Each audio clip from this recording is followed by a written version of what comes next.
Vigilance जाल में रायगड़ा जिला कोलनरा ब्लॉक सहकारी जंत्री मलय कुमार नायक आय बहिर्भूत संपत्ति ठूल अभियोग में गंजाम और रायगड़ार 7टी स्थान में चढ़ऊ कर विजिलेंस।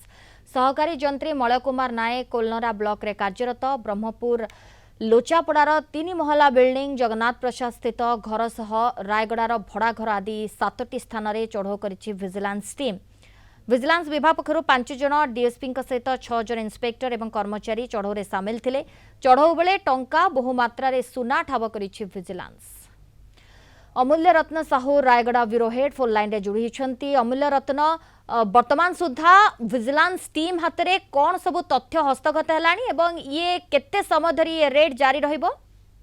देखो वर्तमान सुधा पाखापाखि 6 ରୁ 7 घंटा है विजिलेंस विभाग गोटे पर गोटे जिनस खोजी बाहर कर 6टी स्थान रेड आरंभ होती।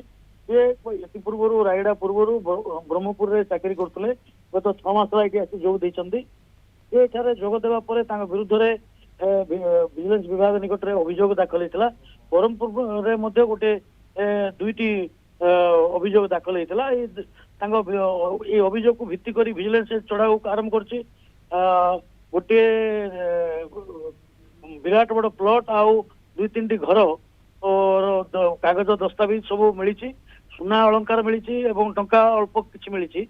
एवं पुलिस ये विजिलेंस विभाग आशा करछि निश्चित भाव में और अनेक तथ्य आगु आसीबो।